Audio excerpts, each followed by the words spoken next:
Olá, estamos dando início a mais um programa Debates Le Monde Diplomatique Brasil, uma iniciativa do jornal Le Monde Diplomatique Brasil, em parceria com a TV PUC, com o canal universitário e com a TVT, a TV dos Trabalhadores.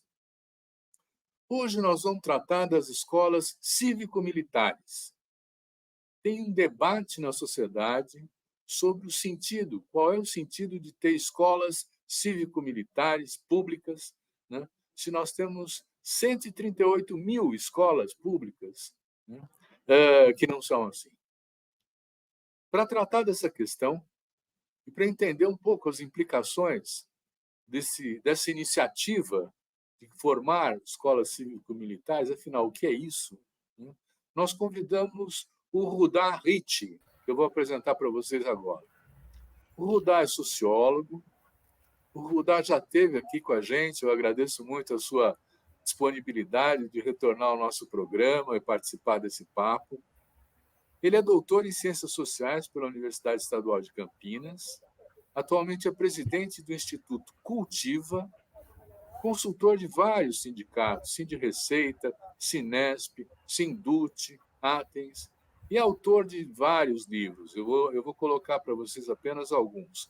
Terra de Ninguém, editora Unicamp, Lulismo, editora Contraponto, Nas Ruas, a Nova Política, que emergiu em junho de 2013, editora Letramento, Os Desafios do Educador, editora Letramento, Conservadorismo Político em Minas Gerais, editora Livramento. Ele também ganhou a medalha do Grande Mérito Educacional de Minas Gerais e, entre outras atividades, foi consultor da ONU. Rudá, muito obrigado mais uma vez por estar aqui com a gente. Silvio, eu que agradeço. Para mim é uma honra estar aqui junto a vocês que acompanham o Le Monde Diplomatique. Muito obrigado pelo convite. Um prazer. Rudá, por que tem essa polêmica em torno das escolas cívico-militares? Pelo que eu entendi, essa iniciativa foi a partir de um decreto do Ministério da Educação, não passou por lei nenhuma, né? E botou os militares da ativa dentro das escolas, disciplinando todo mundo, montando uma visão de mundo que é toda cheia de regras, de disciplinas, de valores, de uma moral conservadora. Como é isso? Que iniciativa é essa e por que ela está gerando polêmica hoje? Bom, vamos trabalhar em camadas isso. Primeiro, aquilo que está mais aflorando, né?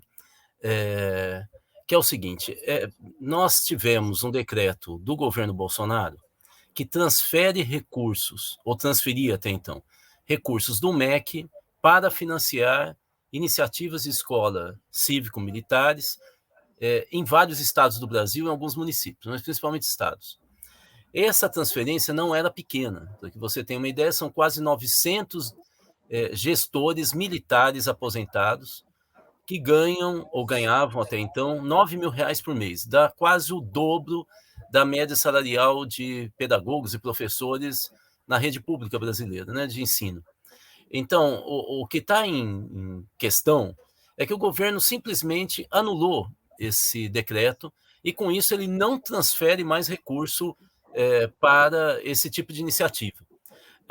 O que não impede que redes municipais e redes estaduais possam fazer isso. Bom, primeira questão, me parece que o general Mourão deixou um pouco claro, usando, eu acho que foi um ato falho, nas redes sociais, usando o termo que isso era revanchismo. Bom, revanche em que sentido?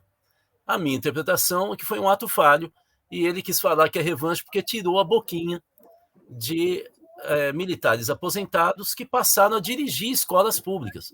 Quase sempre era esse diretor militar aposentado, que além da aposentadoria passava a ganhar R$9 mil por mês, e um diretor pedagógico que era da carreira do ensino público. Essa é a primeira questão, né? A divergência aqui é vocês estão punindo gente que é militar, aposentado, que tem algo a contribuir. Há uma segunda camada, que é um pouco mais complicada, mas que a iniciativa do governo abre essa possibilidade de debate, é que uma coisa é você ter escola militar, ou seja, escolas que estão alinhadas com a carreira militar. Nesse caso, a concepção de educação que as escolas têm é de instrução, adestramento. Tem até sentido dentro de uma visão militar, porque essa questão da hierarquia, da ação unificada, né? Então, eles não pensam, do ponto de vista educacional, de fato, com uma concepção pedagógica de socialização. Eles pensam no adestramento. Até entendo que, embora seja uma questão também a ser discutida entre nós educadores, que há um certo sentido ter escola militar. Agora, escola cívico-militar, portanto, escolas de rede pública, elas não podem ter gestão militarizada.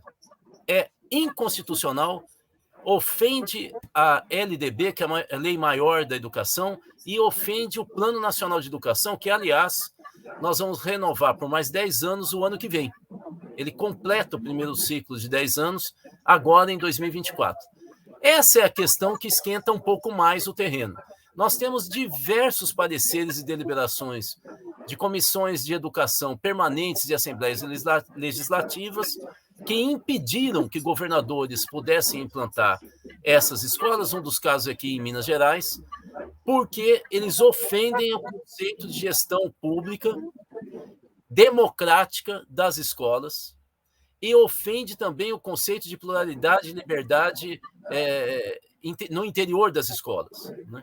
Então, há todo um debate também conceitual e legal de que bastaria entrar com uma DIN, uma ação direta de inconstitucionalidade, para acabar de uma vez com todas as escolas cívico-militares no Brasil.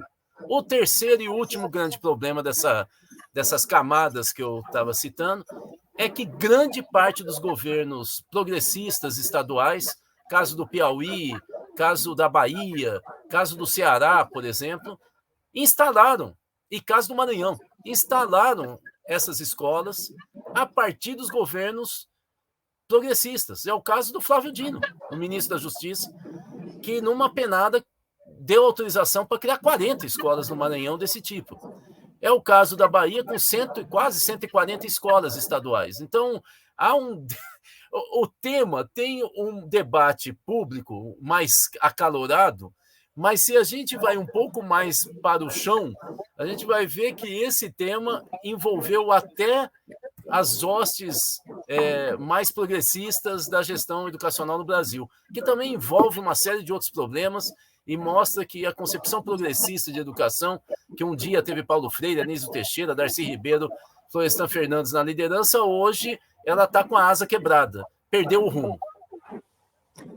Uda, conta para a gente, de fato, o que é uma escola cívico-militar? Em que ela se difere das outras? Porque senão a gente não vai entender essa polêmica, né? As escolas cívico... Está certo que tem uma boquinha que você já identificou. 900 militares aposentados, né, que estão recebendo para dirigir uma escola sem nenhuma aptidão anterior identificada para fazer isso, né? Eles estão lá por uma iniciativa corporativa, né, e que não sei se ajuda ou prejudica. Mas o fato de ter um militar não transforma a escola numa escola cívico-militar. O que é uma escola cívico-militar? Então, ela começa com uma discussão elaborada, principalmente entre alguns parlamentares, e que depois vai invadindo governos estaduais, municipais, de que a violência estava instalada na sociedade do século XXI, incluindo a sociedade brasileira. E, por causa disso, era necessário ter um controle interno de uma concepção, não apenas de uma gestão que cuidasse do tema da violência, mas que também trouxesse para a formação de adolescentes, em especial, mas também vai para a criança, uma disciplina rigorosa, inclusive de controle de vestimenta, da forma de conduta, que eles acreditam que quem defende esse tipo de escola, que é algo que se perdeu no Brasil, entre outras coisas, eles dizem, porque as famílias estão se desintegrando em função do avanço do mercado de trabalho e do mercado feminino. Esse é o debate. Então, nesse caso, você teria, de um lado, o gestor militar, que ele passa a assumir a gestão administrativa da escola. Ele é um aposentado que passa a assumir esse cargo, receber um soldo, um salário por esse serviço que ele passa a prestar de gestor administrativo geral da escola. Mas acontece que nós avançamos em algumas experiências, retomando aquele conceito de educação moral e cívica, aquelas concepções do regime militar, e eles, pouco a pouco, avançam sobre a questão pedagógica. Nós temos várias experiências muito negativas em que os alunos passam a ter proibido escolas cívicas, hein? Não são escolas militares. Com a gestão do militar, passam a proibir esmalte na unha das jovens, cabelos compridos para homens, proíbem o uso de chiclete ou bala, tem que levantar e falar bom dia, professor, como era no regime militar. E aí há situações exacerbadas, por exemplo, que eu não vou repetir aqui, porque são algumas situações que eu espero que sejam exceções, né, em que alunos são humilhados, né, pela gestão publicamente em relação à vestimenta, ações muito grosseiras, né, que ofendem completamente qualquer discussão que nós temos sobre desenvolvimento humano e educação de um século de acúmulo, né, passando por Piaget, Vallon, Lev Vygotsky e todos os grandes educadores, psicólogos e neurologistas, quer dizer, demonstrando que é um erro fatal, não é? Para se instalar essas escolas em vários estados, você tem que solicitar à comunidade escolar, que envolve os pais, que eles aceitem a instalação desse modelo, desse regime cívico-militar na escola, né? Nós sabemos que há comunidades que acabam sendo convocadas no afogadilho, né? Mas não são todos os estados que exigem esse tipo de consulta, né? Ou seja, é uma concepção instrucional, né, muito focado na disciplina dos alunos e na ideia de que você se cria regras muito agressivas, né, e fechadas de conduta da criança e do adolescente, você vai ter adultos mais bem estruturados e autocontrolados. Essa é a crença, né? Como eu sou da área, eu só queria lembrar que a palavra disciplina, até essa é utilizada de maneira equivocada pelos militares. A palavra disciplina vem do latim e quer dizer aprender com a própria experiência. A disciplina não vem de fora, a disciplina vem com uma forma de apreensão, de eu aprender o que é que eu tenho que fazer para viver em sociedade, não é? Então, nós temos muitos problemas nessa área e as escolas têm essa confusão que no frigir dos ovos significa que o conceito de instrução militar e de disciplina militar, ela acaba se sobrepondo a um conceito pedagógico, seja de qual escola ou corrente pedagógica a escola tenha adotado antes dos militares. É isso. Pois é, mas você me fala uma coisa, como é que esses governadores aceitaram uma iniciativa inconstitucional? O problema é o seguinte, nós temos eleição de 2 em 2 anos no Brasil. Esse processo de eleição de 2 em 2 anos obriga o gestor a dar uma resposta ano sim, ano não, para o eleitor. Veja, vou dizer, eu sou governador. Eu tomei posse esse ano. Ano que vem é eleição municipal. O prefeito eleito, ele é a base, ou muitas vezes é cabo eleitoral, para reeleger o governador, mas com certeza deputado federal e estadual. Deputado federal e estadual está o tempo inteiro junto ao governador, seja porque ele está oferecendo emenda parlamentar, seja porque ele é da base do governador ou quer ser da base, né? Então, ele precisa responder. Se ele pegou e fez campanha o ano passado, agora no ano que vem ele vai ter que responder também fazendo uma certa campanha do prefeito da sua base. O que eu estou querendo dizer é que essa pressão eleitoral faz o governador não pensar projetos de longo prazo. Ele pensa projetos eleitorais. E aí, ao invés dele ter um projeto democrático de desenvolvimento do Estado, ele pensa num projeto populista que atrai o eleitor e acalma o espírito dele. Olha, é muito fácil eu falar, olha, a questão da violência contra as escolas, vocês viram desde abril esse ataque às escolas, então vamos colocar a polícia lá dentro. O problema é que nós que vivemos há décadas, né, todo o debate da educação, experiências, né, e se você me permite, que somos premiados, né, inclusive internacionalmente, nós ficamos muito preocupados porque todos os dados internacionais dizem que quando você coloca o policiamento dentro da escola, ou com catraca eletrônica, você cria um desafio para os adolescentes que têm esse pendor ou ressentimento, porque sofreram bullying, a disputar com o militar. Então, ao invés de você debelar os atos de agressão e violência, você estimula uma espécie de competição do adolescente com a turma dele, com o grupo dele. Os Estados Unidos são exemplos disso. Eles colocaram em muitas escolas policiamento no seu interior e você está vendo a explosão de violência que não acaba nunca. Então, o problema é que os governadores e secretários estaduais de educação, e aí eu falo do CONSED, que é o Conselho Nacional de Secretários Estaduais de Educação, eles têm posturas muito populistas, atrasadas, imediatistas, que ofendem todo o debate que nós temos mundial na educação e pesquisas.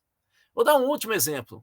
Silvio, o IBGE vem revelando há pelo menos 2 décadas que o principal fator de comportamento dos alunos nas escolas brasileiras e desempenho escolar é a mãe, é o perfil da mãe. E você esquece a mãe e coloca policial. Entendeu? Como que vai contra a ciência. Isso é uma política negacionista, populista, eleitoreira. E, infelizmente, o Brasil acaba pressionando o governador, o gestor de plantão, para dar uma resposta rápida para o eleitor. Olha, os dados que eu tenho, Rudá, dizem que, no máximo, são 800 escolas cívico-militares que estão por aí, né? De 138 mil que são as escolas públicas. Por que não se espalhou mais essa formação de escola cívico-militar? O ministro da Educação, Camilo Santana, ele, numa audiência na Câmara de Deputados, se não me engano, recente, ele faz um discurso muito bom, por sinal, e fala, nós temos aqui uma pesquisa, ele levando da Unicamp, que indica que 75% dos brasileiros gosta mais das escolas cívicas do que as escolas militares ou cívico-militares. E os deputados bolsonaristas ficaram muito irritados com essa pesquisa, muito irritados. Falou, faça uma, essa aqui é da Unicamp. Então, o que acontece é que a população brasileira tem dúvidas. Por quê? Porque a escola para o brasileiro significa uma porta de passagem para uma vida adulta mais feliz do que dos pais. E não é verdade que os militares, cuidando dessa porta, fazem com que a porta se alargue, que ela dê mais condições para o futuro. Enquanto, por exemplo, os pais olham para o lado, vê um Instituto Federal, que também é uma escola de ensino médio, e vê que na escola sem militar federal, no Instituto Federal, a porta se alarga. Porque eles, além de estudarem um ensino regular, fazem pesquisa, têm trabalho de extensão. Então, os meninos que trabalham e as meninas nos institutos federais, eles se inserem no mercado porque o projeto pedagógico é de criar lideranças que pensam o desenvolvimento regional onde a escola está instalada. Então, há um vínculo meio rápido entre o estudo e o futuro. As escolas militares só têm futuro se você fizer carreira militar. Então, os pais intuitivamente percebem que o futuro não é tão garantido. Rudá, essa pesquisa que você se refere, 75% dos pais são contra as escolas cívico-militares. Eles argumentam por que eles são contra? Não, porque aí a gente teria que ter pesquisa qualitativa, né? E aí as pesquisas qualitativas elas não geram estatística, né? Pesquisa qualitativa é quando a gente conversa mais em profundidade com um grupo menor ou com uma pessoa, né? E aí qual é a ideia da qualitativa? Não é definir padrão, né? Quantos por cento? É tentar ver quais são os valores que, nesse caso, um pai elege para poder chegar a uma resposta, né? Então, quase sempre a gente combina uma com a outra. Nós não temos pesquisas de fôlego qualitativas no Brasil que a gente possa ter uma clareza maior disso que você está perguntando. O que eu poderia dizer é que nos levantamentos que a gente tem que encaixar algumas questões que estão afligindo os pais. Em primeiro lugar, eles perderam renda com a pandemia. Principalmente famílias monoparentais, que só um dos pais vive com os filhos. Na maioria dos casos, 90%, são as mães que moram com os filhos nas famílias monoparentais. Elas já estão em torno de 25% a 30% das famílias brasileiras. É o tipo de família que mais cresce. Com a pandemia, grande parte dessas famílias tinham mães que não tinham carteira assinada. Elas perderam renda e ficaram presas em casa com os filhos, mais de 5 horas. Essas são pesquisas que o Instituto Cultiva, que eu presido, realizou em vários municípios do Brasil. Ficam por mais de 5 horas assistindo televisão, Silvio. Então, o que significa? Nós dessocializamos nos 2 anos de pandemia e de reclusão. As pessoas não iam para o vizinho, não iam para a casa de parente, não iam em praça pública, CRAS, UBS, escola, se recolheram. E o que elas faziam, na maioria das famílias monoparentais nessa situação, o que elas faziam nessas 5 horas ou mais que a família ficava em casa? Assistindo TV. Então, você tem uma regressão. Se você conversar com qualquer diretor de escola particular, pública no Brasil, você vai ver que tem uma regressão no comportamento solidário e social, né? Uma quebra de regras e assim por diante. Então, você tem o que nós temos hoje, embora a gente não saiba exatamente responder a tua questão, o que faz 75% ser contra ou ser favorável à escola cívica, vamos dizer assim, né, regular, é porque a escola, de alguma maneira, esteve com eles. As escolas militares não, mas as escolas regulares estiveram, ou distribuindo cesta básica, ou ligando, ou levando professores, por incrível que pareça, até a casa, para saber se eles estavam bem, criando grupos de WhatsApp, e de alguma maneira criou um vínculo afetivo, né? E as escolas cívico-militares não estão pensando no afeto, eles estão pensando na disciplina. Então, eu vou só encaixar com uma outra pesquisa fantástica que foi feita no Brasil, que é a pesquisa Juventudes e a pandemia do Covid, acho que chama assim, Juventudes e Pandemia. Se qualquer pessoa que está nos assistindo, se colocar em sistema de busca, Juventudes e Pandemia, pesquisa, vai cair no site das 2 versões da pesquisa. A última pesquisa foi feita em março do ano passado, que foi patrocinada pelo Conselho Nacional de Juventude, é a maior pesquisa já feita no Brasil com adolescentes e jovens até 29 anos. 68 mil adolescentes e jovens foram pesquisados. 30% dizia, entre outras coisas, a pesquisa é genial, diziam o seguinte: eu não sei se eu vou voltar para a escola, porque na hora que eu mais precisei da escola, ela só queria me dar matéria.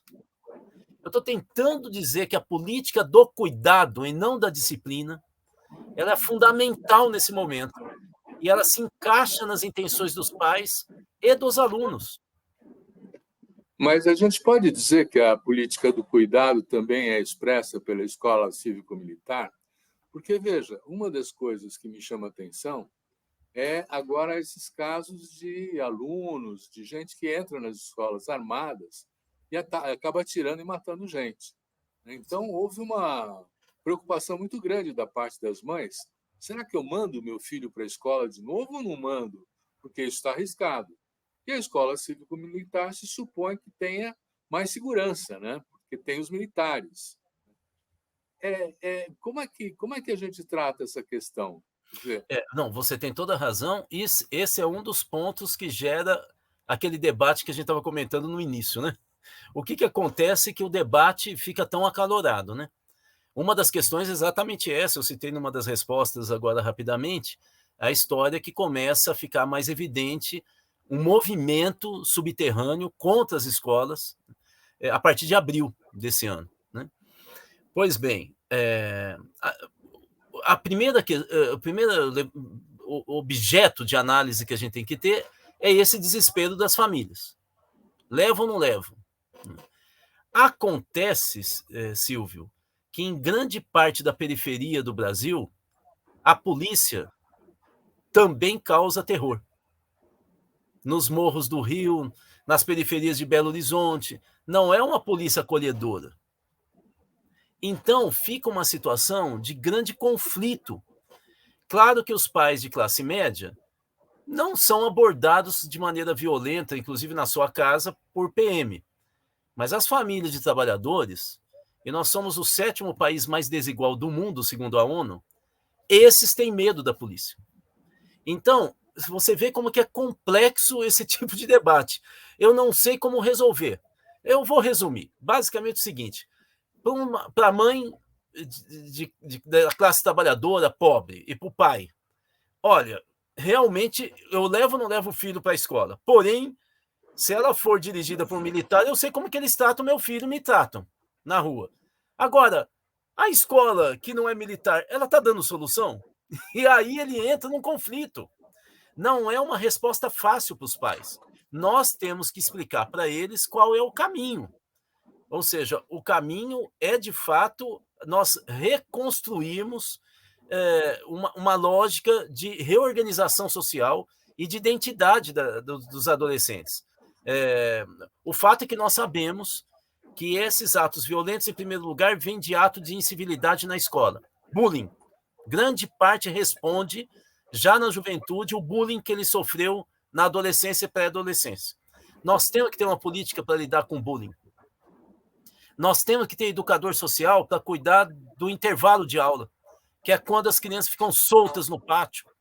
E aí você tem toda a sorte de agressão, incivilidade, desrespeito e também carinho, amizade, amor. Né?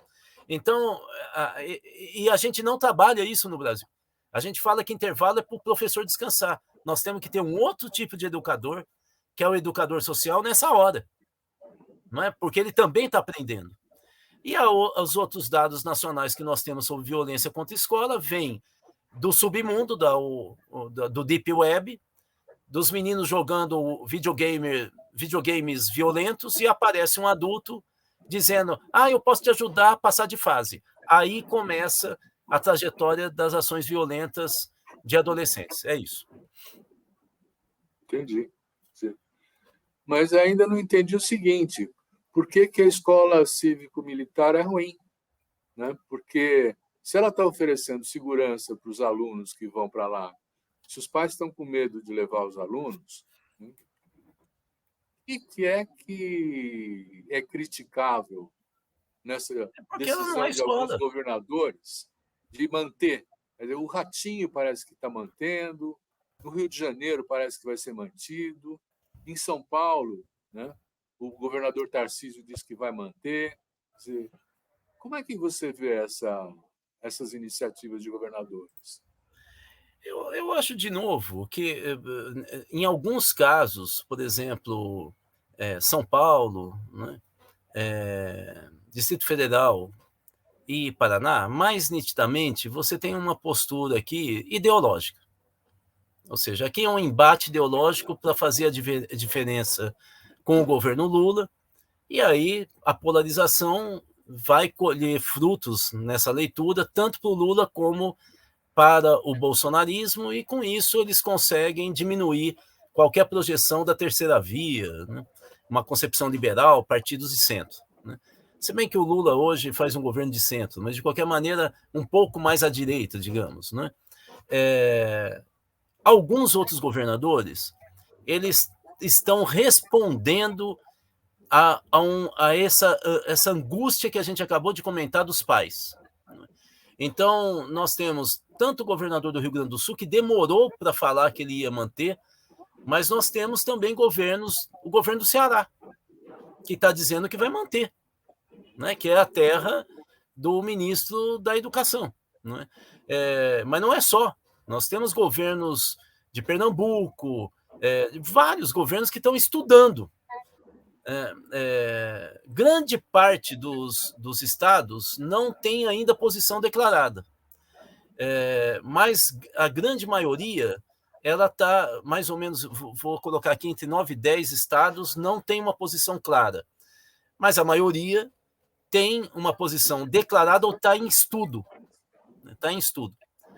2 estados disseram que vão eliminar de cara. São 2 estados do Nordeste, inclusive. Então, você vê que há também, não são só bolsonaristas ou governos de direita ou extremados que estão abraçando. Você tem governos que também não sabem como desmontar esse tipo de proposta de escola, porque eles não têm alternativa. E estão às vésperas de uma eleição. Vou te dizer, entre outras coisas, né? Você tem vários governos progressistas no Brasil que abraçaram uma concepção norte-americana de educação, porque vem pelas fundações empresariais. Inclusive, eu vou citar 2 estados, por exemplo, São Paulo, antes do governo atual, e Minas Gerais, no governo anterior do Zema, tinham 2 expoentes da Fundação Lehman como secretários de educação. Inclusive, no caso de Minas Gerais, uma carioca, não era do estado de Minas. E Minas tem uma tradição na educação pública no país, na história da educação. O primeiro ministro da educação foi mineiro, de Dores do Indaiá. Então, assim, é algo que ofende, né, principalmente a categoria e tal. Mas você vê que tem um avanço do setor empresarial sobre os fundos públicos, não são só os militares, portanto, e os governadores progressistas não sabem como lidar com isso, porque eles perderam um projeto estratégico de educação. Então, o problema não é apenas uma ofensiva da direita, ou bolsonarista, ou dos empresários. É um problema também no campo progressista que perdeu um projeto estratégico. Ele não sabe mais qual que é o objetivo. Mas essas escolas em tempo integral que estão sendo anunciadas pelo governo federal, né, não é uma resposta para isso? Depende, né? Se eu transformar as escolas em tempo integral em escola integrada, que é um dos modelos que governos do PT criou, né? A escola integrada, o que é? Você tem a aula no tempo regulamentar, digamos de manhã, e no contraturno à tarde, você tem um shopping, em que você oferece várias aulas e oficinas, contratando ONGs. Ora, aonde está a unidade pedagógica do contraturno? Não tem. Cada ONG vem com a sua concepção pedagógica. Como que é a escola em tempo integral, de fato, na discussão da Europa? Professor em tempo integral. Você não tem professor que dá aula de manhã numa escola, tarde em outra e à noite na faculdade. Isso nós não temos no Brasil. Por quê? Porque o professor em tempo integral, ele, no contraturno, além dele acompanhar algumas atividades que as oficinas podem fazer a partir de educadores sociais da rede, não de fora, você ainda, por cima, tem professores do ensino regular que estão estudando com seus pares de área ou com seus pares de série ou ciclo. Ou seja, eu posso fazer reunião terça-feira com todos os professores de história. Eu posso fazer na quinta com todos os professores da primeira série do ensino fundamental ou quinta ou sexta. Então, é assim que é na Europa. Eu não vejo no Brasil uma discussão séria sobre escola em tempo integral. Eu vejo paliativos, e o que demonstra, de novo, uma dificuldade para você enfrentar um projeto educacional de maneira estratégica. Para que eu quero escola? É para fazer um hotelzinho para os alunos? Ou é para eu aumentar minha capacidade de socialização e educação das nossas crianças, adolescentes e jovens? Eu tenho que responder isso. Nós já tivemos um plano estratégico de educação que você se orgulhe de dizer, olha, isso foi construído para atender as crianças do Brasil? Olha, nós tivemos vários, né? A Bahia adotou, por exemplo, com Anísio Teixeira, as escolas parque, né, que era um exemplo mundial, né? Nós tivemos experiências freirianas em vários lugares. Nós tivemos, no início do século XXI, experiências de escola candanga, escola plural em Minas, em Belo Horizonte. Nós tivemos reformas no estado de São Paulo, no Rio de Janeiro, né? Nós tivemos escola cidadã. Nós tivemos uma pluralidade de experiências de reforma educacional, todas muito avançadas, tendo foco na psicologia, na neurologia e na pedagogia. Ou seja, o que nós tivemos no início do século? Um foco, de novo, no indivíduo e no desenvolvimento humano. nós temos etapas de desenvolvimento humano. Os professores estavam estudando essas etapas para pensar um modelo adequado. E aí, com essa ansiedade de ganhar a eleição, que eu falei, o que aconteceu? Partidos progressistas foram abandonando, porque gerava polêmica, esse tipo de proposta, e abraçaram os modelos de avaliação externa, que acabam tendo planilha. O nome do aluno, a identidade dele some, e você começa a ter simplesmente estatística. Tal escola está acima ou está abaixo da média do IDEB. Bom, o professor recebe o IDEB e fala, mas o que aconteceu? Esse aluno, para minha escola, está assim. Ninguém responde. Porque a única forma de você responder por que um aluno está tendo dificuldade é se você fizer uma pesquisa com a família dele e com ele. E para isso você precisa ter tempo. O professor não pode ter 50 alunos na sala de aula e 7 turmas. Ele tem que ter tempo para estudar. Nós, no Instituto Cultiva, desenvolvemos um projeto exatamente esse, que é formar técnicos da escola para visitar as famílias, lançar no banco de dados e identificar imediatamente casos de urgência para discutir na Secretaria de Saúde e Assistência e na escola, com foco no aluno, mas também na mãe. O resultado é 6 meses a 1 ano, eu debelo em 90% evasão escolar, 80% casos de agressão e aumenta entre 40% e 60% a nota dos alunos considerados com maior dificuldade. A saída está dada, Silvio. E é uma coisa pública. Eu não estou criando novos cargos, eu só estou articulando com foco no aluno e na mãe a partir de um banco de dados. Mas precisa aumentar a equipe, né, para poder fazer essas visitas domiciliares e tal, não? Não. É isso que é o fantástico, né? Eu posso colocar gente, por exemplo, do setor administrativo fazendo a visita. Ele precisa ser da escola. Por quê? Porque quando ele precisa conhecer a comunidade e quando ele volta da visita, é muito importante, antes dele lançar o dado ou depois, conversar com os professores, conversar com a direção da escola, a coordenação pedagógica, falando, olha, aquela criança que teve uma queda brusca de desempenho escolar é porque a mãe está com câncer. Eu estou falando de um caso real, viu? A mãe está com câncer e desestruturou toda a família.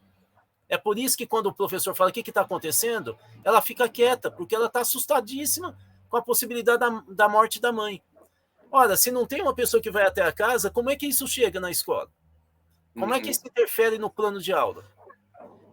Vou dar um outro dado, Silvio. 80% dos alunos considerados apáticos na cidade de Contagem, onde a gente implantou pela primeira vez o programa, tem caso de suicídio, tentativa de suicídio ou depressão profunda na família. Basta você colocar um trabalho da saúde mental junto a essas famílias, em 6 meses você muda o perfil do aluno. O impacto é imenso e é baratíssimo. Então, saída nós temos. O problema é que o eleitoralismo que invadiu parte dos partidos progressistas, né, que tem uma característica de inovação, né, não são conservadores, pelo menos é isso que se espera no espectro político, né, eles acabaram abaixando demais as suas expectativas com relação à educação e agora eles se misturam com visões tradicionais da educação. Aí você não sabe mais em quem se aposta a ficha, né? Rudá, você é um especialista na área, você vem estudando há anos a questão do ensino público. O que aquelas ocupações de 2011 das escolas, pelos seus alunos, trouxe nessa agenda de mudanças para a educação, hein? Tem alguma coisa? Trouxe o seguinte, por incrível que pareça, você vai ver que é muito pouco, mas o que ela trouxe, de fato, foi uma clareza de que quem está na educação não enxergava de fato os alunos, principalmente os adolescentes. Ou seja, tem um grande educador sociólogo espanhol que está aqui no Brasil há muito tempo, que é o Miguel Arroyo, que ele escreveu um livro chamado Imagens Quebradas. O que ele estava querendo dizer é que, infelizmente, nos últimos anos, os alunos olham para um professor idealizado que não existe mais, e os professores olham para um aluno idealizado que não existe mais, né? Aquele aluno quietinho, bucólico, dá maçã para o professor, não existe. E com isso você não estabelece um diálogo. As ocupações daquele período indicaram, por exemplo, eu fui muito convidado para dar palestra para os alunos que tinham ocupado escolas estaduais. Porque assim, você tem que fazer uma programação o dia inteiro, né? Então, convidava um monte de gente, artista, sociólogo, e eu fui em muitas escolas. E tinha duas coisas que me impressionaram demais o tempo inteiro. O primeiro é que quem dirigia a ocupação era sempre uma menina, uma mulher, super, ultra respeitada. Eu não vi um lugar que alguém questionasse. Ela ia assim, sempre muito delicada, mas firme. E o pessoal da, vamos dizer assim, eu vou chamar de serviços internos, limpeza, refeições, tal, muito animados por sinal, sempre tinha algum ou vários homossexuais, ou travestis, ou transexuais, inclusive montados. E Silvio, eu vi a diferença da minha geração para aquela que eu estava vendo jovem ali. Um respeito, nada de brincadeira maldosa, sabe? Era normal, assim, absolutamente normal, não tinha nada. Estava vestindo uma blusinha curta, rosa, com cabelo maquiado, e todo mundo tratando. E eu falei, poxa, o Brasil tem futuro. Eu acho que a gente vai voltar a ser um país realmente da paz. Tal. Claro que do lado de fora ficava o pessoal do MBL batendo bumbo, xingando, falando que ia pegar tal, né?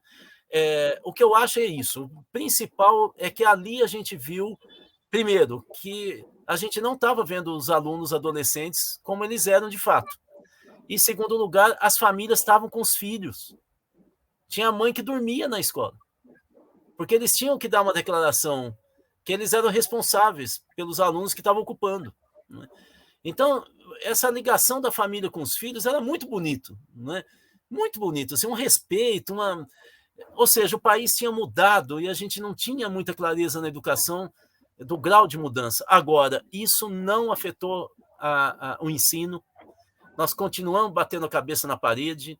Nós não criamos novas modalidades de envolvimento dos alunos usando aquela solidariedade, aquela organização com patrimônio público. Eu poderia ter criado sistemas de limpeza e controle com os próprios alunos, não avancei, voltou tudo ao que era antes. É uma pena, como que a educação brasileira é conservadora. Pois é, mas nós estamos falando de uma juventude que toma iniciativas.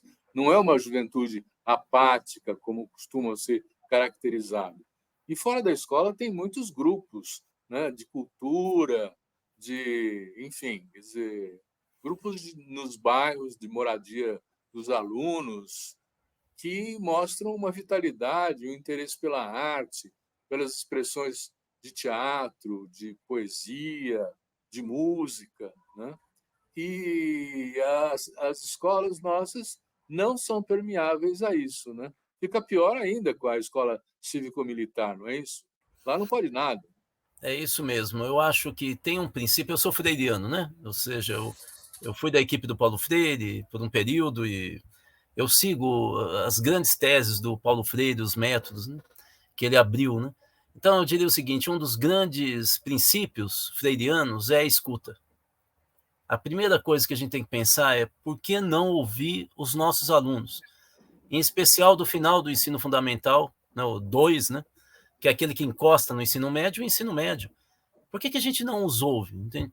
Por que a gente não elabora? Você sabe que o Chile chegou a, inclusive, não é à toa que os estudantes do Chile são tão ativos, chegou inclusive a adotar modelos em que os alunos do ensino médio faziam comissões para entrevistar professores que tinham passado já no concurso público e estavam sendo nomeados para dar aula na escola deles. Só que a legislação alterou para que os alunos fizessem uma sabatina para saber se eles tinham identidade. Ou seja, nós temos na América Latina uma série de experiências nesse sentido, mas o Brasil é hiper conservador, mas muito conservador na educação. Nós tivemos experiências, como eu te falei, assim, pontuais, né, que eu falei Bahia, Pernambuco, as reformas que eu citei no início do século XXI, mas elas não geraram uma política de educação. Nós talvez tenhamos, mais uma vez, o cavalo passando selado no ano que vem, com o Plano Nacional de Educação, que a gente vai pensar, portanto, um plano decenal para os próximos 10 anos. Quem sabe, se a gente estiver preparado, a gente consiga dar um avanço, finalmente, de uma leitura mais holística, né? Mas hoje o país é muito conservador na educação. Dá, vou te dar uma. Nós estamos chegando ao final do nosso período, passa rápido, né? O papo está bom, mas eu vou te dar uma questão assim que eu pessoalmente não tenho resposta, né? Quer dizer, a gente tem governos municipais que cuidam das escolas públicas dos primeiros anos de creche, essas coisas. Depois nós temos os governos de estado que cuidam das escolas de ensino médio, né? E, em geral, você tem governadores que são representantes de famílias oligárquicas, que controlam o território e que querem ver a educação como uma forma de disciplinar o povo para atender a sua ordem, a sua hierarquia, não é? E, nesse sentido, o Darcy Ribeiro mesmo falou sobre o ensino no Rio de Janeiro. Um sistema que coloca 2/3 dos jovens na escola e ensina o lugar deles na sociedade é um sistema que está funcionando, né? Então, eu diria assim, não é que nós temos uma escola meio precária. Ela é, de fato, assim, para ter o resultado que se tem. Você concorda com esse enunciado? Não, Silvio. Essa é a discussão que eu mais sou questionado, ou essa observação, né, na minha vida como profissional na área da educação. Veja só, o que aconteceu na educação brasileira, que até muitas pessoas da minha idade mais velhas falam, na minha época de aluno, o que aconteceu? Nos anos 80 e 90, nós praticamente universalizamos o acesso ao ensino fundamental. E ensino médio, nós estamos patinando desde então, mas no ensino fundamental, que antigamente era a 8ª série, agora é 9º ano, até o 9º ano, a gente praticamente universalizou, ou seja, todas as crianças e adolescentes nessa faixa etária estão na escola. O que aconteceu quando a gente fez isso? A gente trouxe o pobre para dentro da escola. E aí eu volto para aquela pesquisa do IBGE que eu citei aqui antes. O principal fator de desempenho escolar é a mãe, o perfil da mãe. Vou dar um dado complementar do IBGE.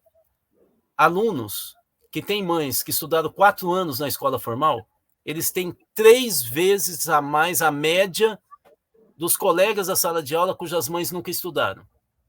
Entendeu o que eu estou falando? Quando você traz essa multidão de pobre para a escola pública, você tem que ter um movimento de apoio às mães, inclusive de alfabetização delas, e das avós, que aumentam violentamente. Eu venho defendendo que a gente adote, igual o programa de saúde da família, um programa de atendimento domiciliar da educação. Uma avó que tem diabetes, que não tem como se locomover, mas que é responsável pelas crianças, né, que vão à escola, ela não tem como fazer educação de jovens e adultos na escola. A escola tem que ir até ela. Isso é um projeto de educação estratégico para o país. O impacto sobre o desempenho dos alunos no ensino público é imediato. Veja, Silvio, não é a apostila ou o equipamento das escolas particulares que fazem com que os alunos tenham melhor desempenho do que a privada. É a mãe que tem ensino universitário, que chega em casa e fala, o que você aprendeu hoje? Dá uma olhada nisso, que leva para ir no teatro infantil, essa mãe, mãe, por que é mãe e não pai? Porque mãe, segundo o IBGE, dedica 30% do seu tempo semanal para os filhos. Pai nunca há mais do que 15%. Esse 30% que eu falei das mães é o menor índice. Então, na melhor situação para o pai, na pior para a mãe, ela tem o dobro de tempo dedicado. Silvio, crianças que estudavam em escola particular, inclusive educação infantil, que passam para uma escola pública, o IDEB da escola sobe, mesmo ao longo dos anos. Por quê? Por causa da mãe. Então, nós temos uma saída aqui, Silvio, é focar na mãe e criar uma acolhida e um suporte, principalmente para as mães pobres, que não têm carteira assinada, de cor parda ou negra, preta. Nós temos que dar apoio para essa sociedade brasileira que não aparece nas propagandas de Doriana. E é aí que nós vamos mudar a educação pública. Não é porque os professores são piores. Eu fui consultor da minha equipe de redes particulares e públicas. Eles não são piores. É que eles estão tratando com uma relação social e de penúria social que é, assim, à luz do dia você vê. Né?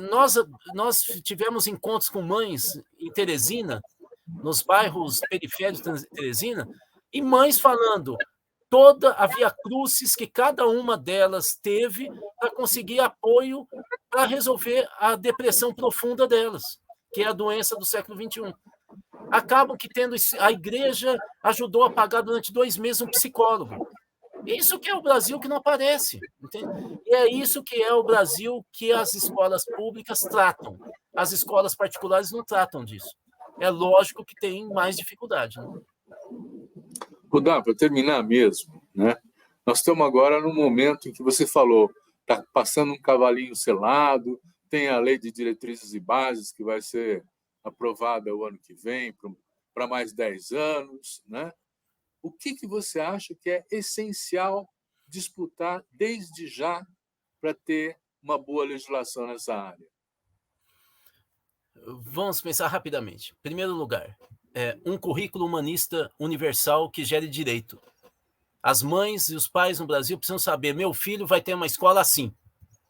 Eu preciso gerar direito. E que seja para a sociedade civil, não seja para a guerra, não seja para a violência e não seja para o individualismo. A primeira coisa é essa. Eu não tenho que colocar faixa na frente da escola, parabéns, Paulinho, primeiro lugar na universidade tal. E o Zezinho? E a Mariazinha? E aquele que não passou? Eu tenho que acabar com isso no Brasil. Segundo lugar, eu preciso ouvir, eu preciso ter sistemas de escuta. Eu preciso qualificar os profissionais e a escola. Esse é o terceiro e último. Como que eu faço isso? Eu tenho que ter um sistema integrado de apoio às famílias e que eu consiga criar, ao mínimo, um cartão do estudante. Um cartão do estudante que cruze as condições de saúde dele e da família, assistência social e desempenho escolar e comportamento. Se eu fizer isso, eu tenho um diagnóstico que o professor, ao entrar na sala de aula, sabe porque aquele menino está acanhado ou está violento. Ele apanha, ele sofre abuso, ele passa fome, ele tem algum desalento na vida dele. Aí é a hora do sistema público se articular ao redor. Se eu fizer essas 3 coisas, eu consigo fazer uma revolução na educação brasileira. Você vê que não é nada radical. É profissionalismo que eu quero. Eu quero que a gente pare de ficar opinando como esse mundaréu de secretário estadual de educação no Concede, só opina. Eles não conseguem ter uma estratégia profissional científica na mão. É um tal de 5 fingers. Agora vamos adotar a avaliação não sei da onde, né? E a gente tem dos maiores educadores do país, pesquisas estatais muito bem feitas, de universidade brasileira, e a gente joga tudo no lixo. Parece que a educação é igual uma casa, um magazine que eu vou lá, eu quero essa televisão e quero aquela geladeira. Não é assim que se discute, não é assim que se discute na saúde. Por que a educação virou isso? Né? Então, se a gente focar nessas 3 questões, a gente já dá o salto. Claro que tem muito mais, mas essas 3 são fundamentais. O que eu estou falando é profissionalismo e humildade. Eu não tenho a solução, eu tenho que ouvir e estudar. Muito bom. Bom, eu quero agradecer muito ao Rudá Hit pelo papo esclarecedor e enigmático, né? Nós precisamos ainda aprofundar mais essa questão para compreender melhor. E também agradecer a você que nos assiste, dizendo que semana que vem tem mais. Obrigado.